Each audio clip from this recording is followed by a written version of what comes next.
Good evening and welcome to The Right Side. I'm your host, Chris Pareja, and this is the show where we talk about today's trends, news, and issues from an admittedly conservative perspective.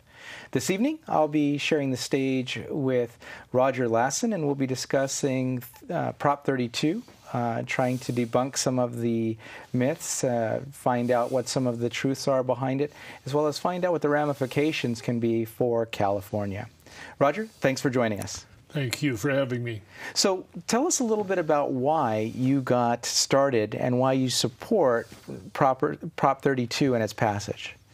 Well, I got started a number of years ago working with San Jose, and as a commissioner I was at City Hall and had an opportunity to volunteer for budget meetings, and so I started to learn a lot, and I was very disappointed with what I found.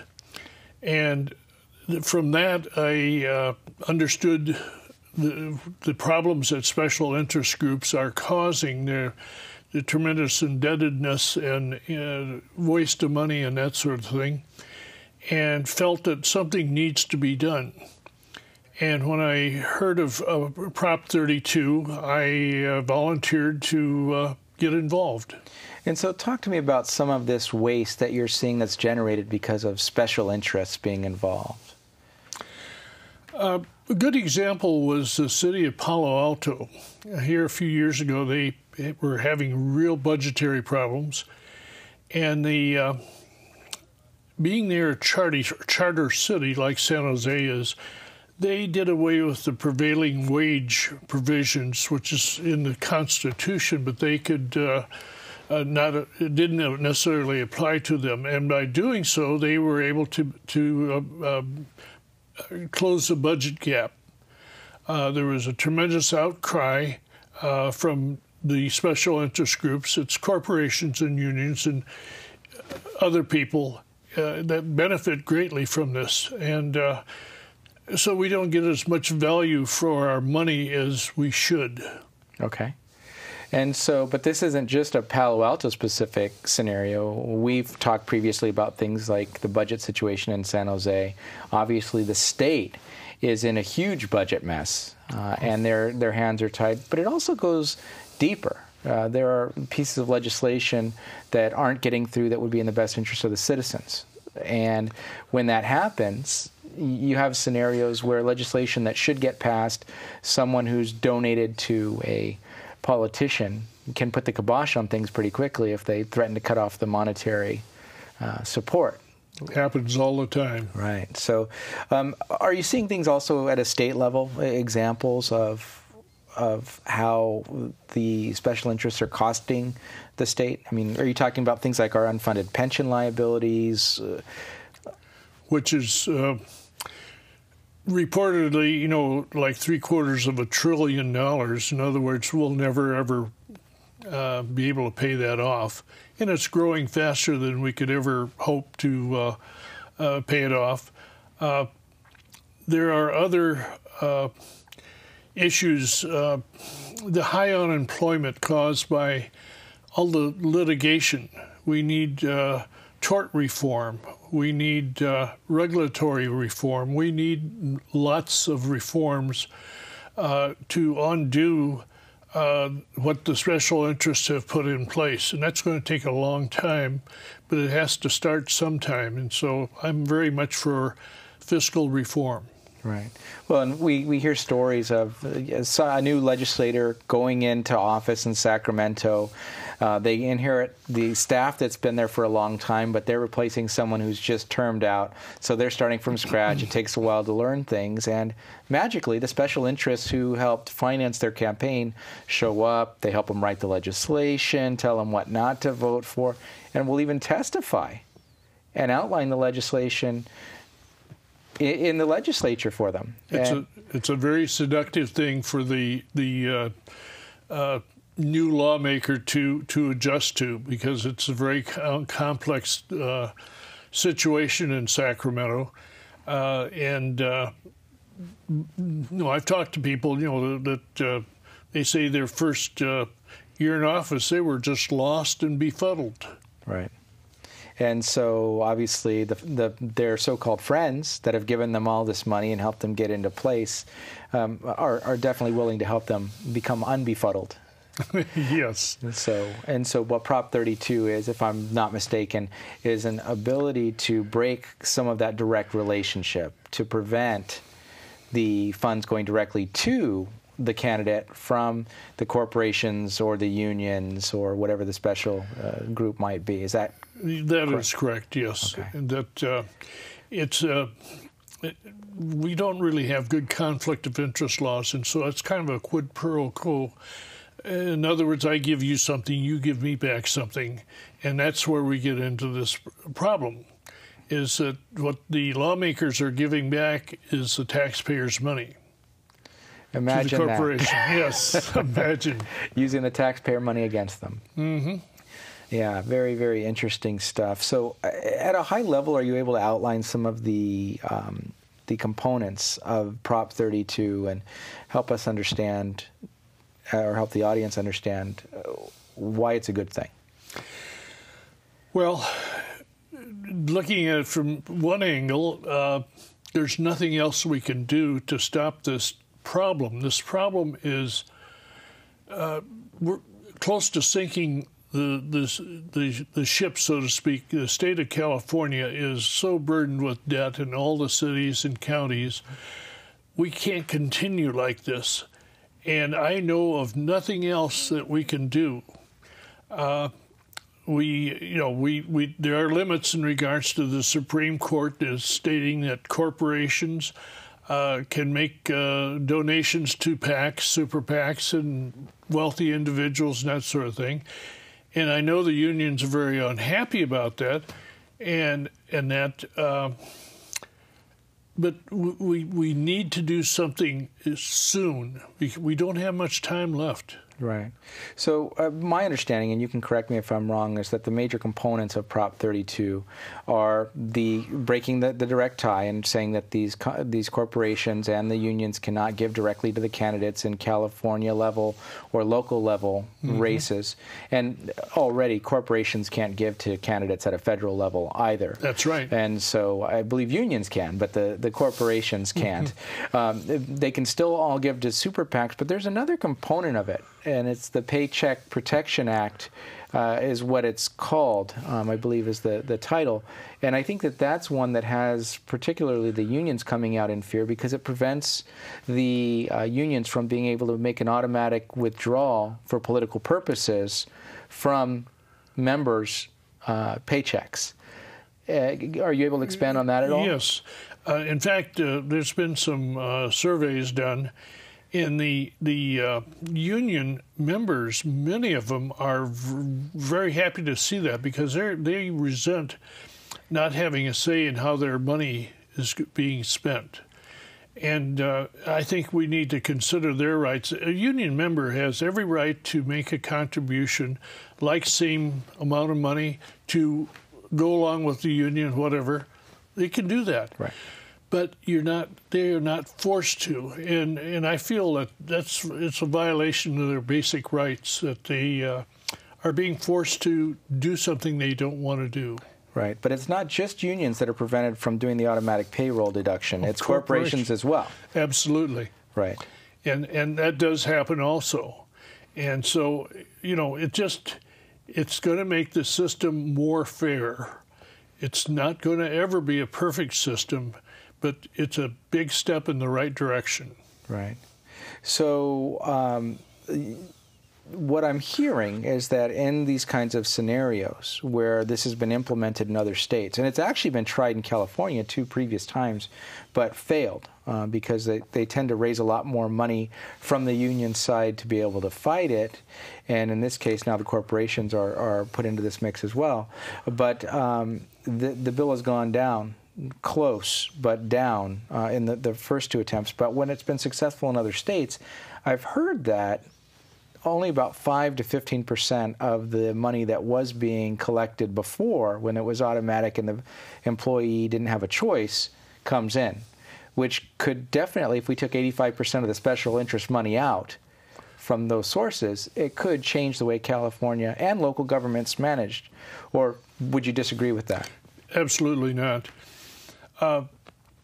The lawmakers in California, the majority of them, they have to cater to their special interest groups, and they know that if they don't do as they're, I shouldn't say do as they're told, but do what they know is best for the special interest groups, there's something is going to happen in their reelection. They're not going to get the money that they had previously received. They may have money spent on their opponents to push them aside. It does happen. Or they might just run a whole new candidate against them and just really worry. That's right. For them. And that has happened, absolutely. Sure. But also, if I'm not mistaken, one of the major sponsors of this bill or major supporters is someone who worked in the legislature previously, is actually, if I'm not mistaken, a Democrat, but was concerned because education reform was not being allowed to happen because the California Teachers Association has such pull within Sacramento. Mm-hmm. And so this sounds like it may be, for people who are of the mind that reform needs to occur, this is crossing political lines. Is that correct? Absolutely. I believe the person you're talking to is a Stanford professor, and I have to admire him. He's a very honest individual in regards to trying to make it fair and that sort of thing. Are you talking about Mr. Munger? Or there's a female that I was thinking of specifically. Okay. The person that was in the state legislature and is at Stanford, the one that I was referring to. Okay. But anyhow, if you go back and look at the educational system, I came to California in 1960. Right. California was number one, maybe number two in the nation, but they were right at the top. Mm-hmm. Now we're 47th. That's a crying shame. That's wrong. Right. There's a reason why. Is when you have special interest, their priorities are not our priorities. They may tell us that they're for the children, but they're not. They're for political power. They're for money. Money and power are interchangeable, so to speak. And so that, they've destroyed our educational system. Well, what I find also is when we talk about the special interests, and even when it's on the union level, I have a lot of people that I've talked to over the last several years that say that the rank and file may believe one direction is the right direction, but some of the leadership may believe another direction is the right direction, or they're going to get a personal benefit from the way things go. And so if you look at education as an example, mm-hmm. then really good teachers being the first laid off because they're the newest ones in, regardless of their qualifications, regardless of the fact that they are actually making a difference, the pecking order means that they have to go first. Unfortunately, yes. Right. And so looking at some of these reforms, I mean, one of the recent scenarios that has me bothered is that there was a piece of legislation that was going through that would have made it easier to remove pedophiles and people who do unsavory things to children right. to be fired from their role as a teacher. But because the CTA jumped in and said, wait, no, stop, you, and you are not going to vote to let this pass, the bill didn't go through. Right. And so we continue to have a scenario where rubber rooms or other things are allowed to occur, where people can still gain their pension, they can still gain their paycheck, even though it's unsafe to put them near children. Mm-hmm. And that's wrong. But that's an instance where the special interests had power over the legislators to make sure that didn't happen because they were afraid it could open up a lot of other ramifications. That's right. It threatened the tenure aspect, which is a very big part of the teachers union, So I really, I have grandchildren that are going to school, and I really believe that we need to do something, and sitting back and doing nothing is not an option for me. Right.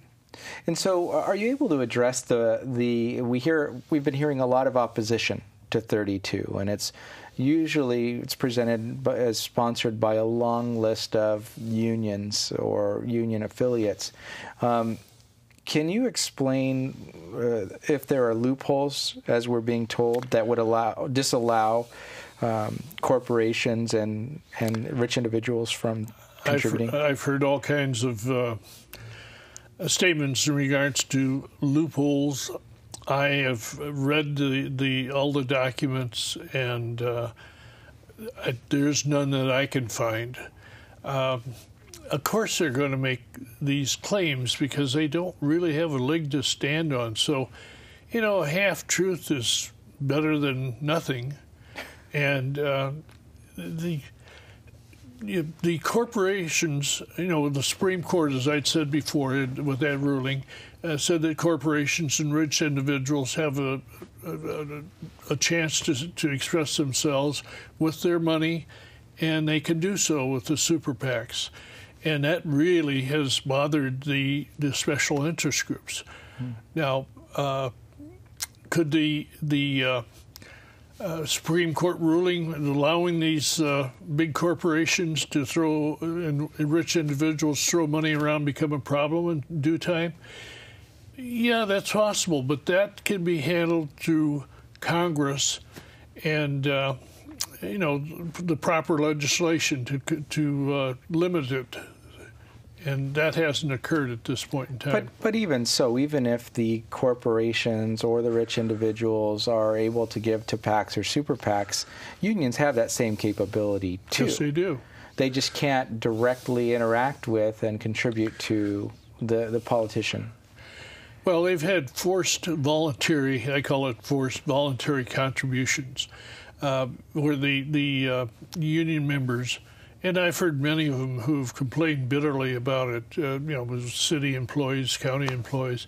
They're not happy with being forced to contribute. They could use that money at home. They may not agree with the union position, but they have a reason to be unhappy.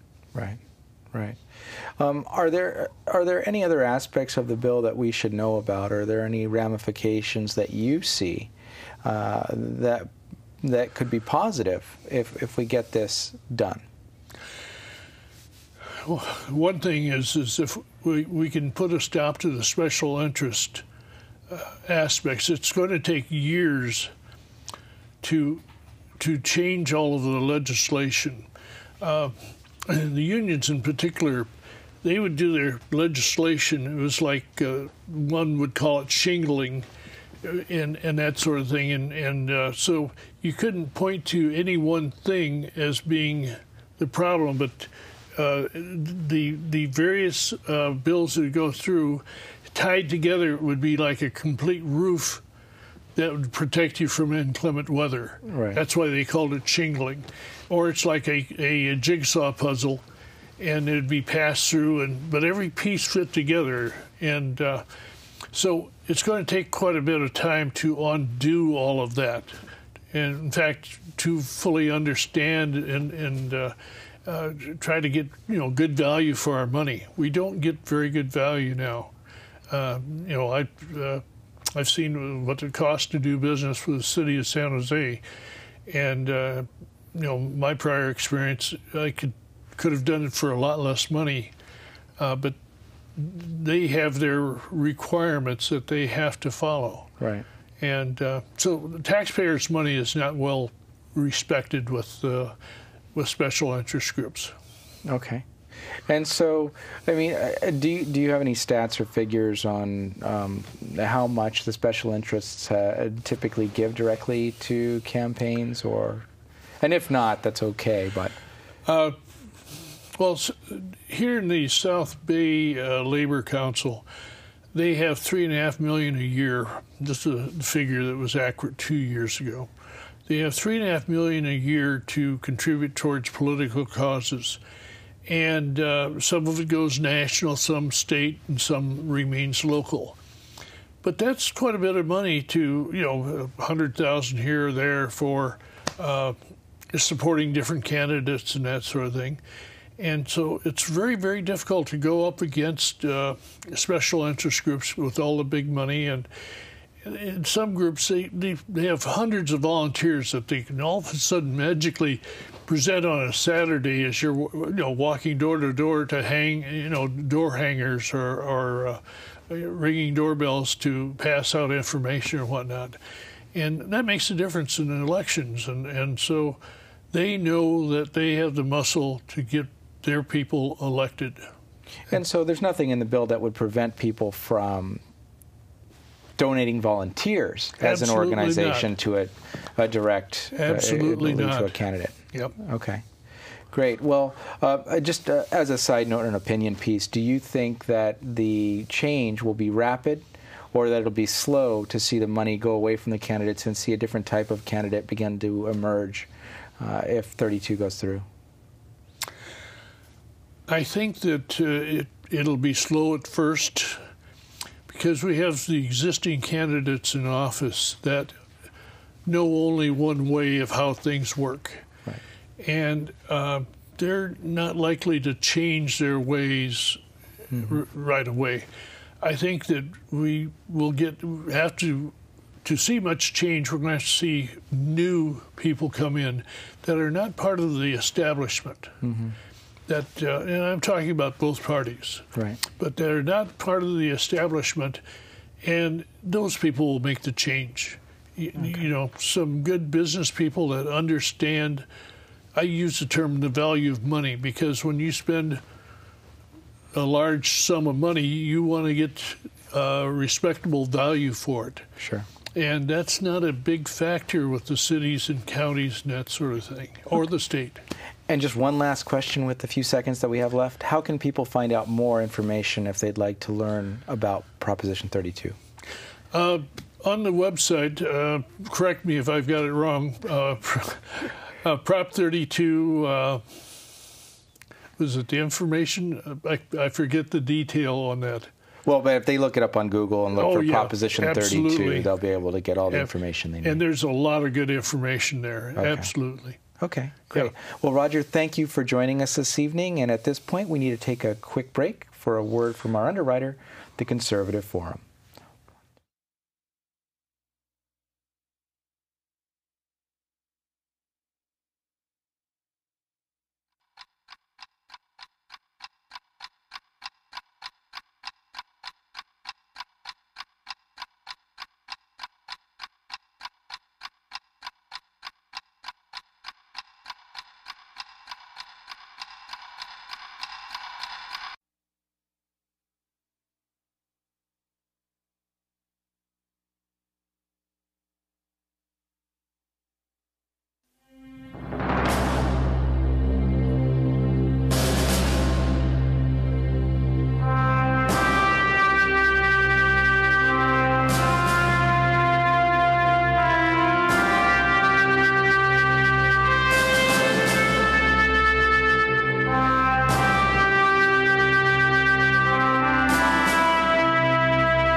Constitutional law attorney. And they say, oh really, what kind of constitutional law attorney? I said, well, I'm the true kind. The kind that believe that the Constitution is what the Constitution says and what it was intended to say. Anything beyond that is tyranny and should not be allowed.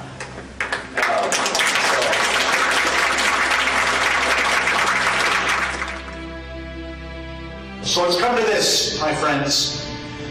You ready the second American Revolution against a ruling class that simply lectures but does not listen or defend the American people? It is government versus the people. Am I right?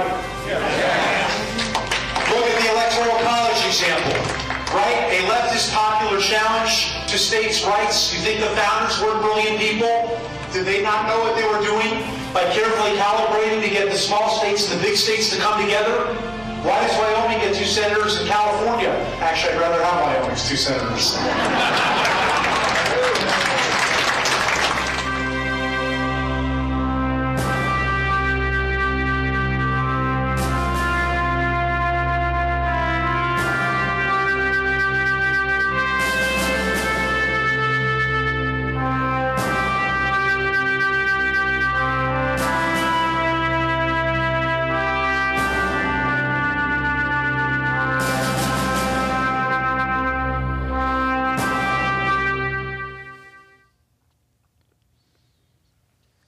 And welcome back to The Right Side. Again, we'd like to thank our underwriter, the Conservative Forum, for making the show possible.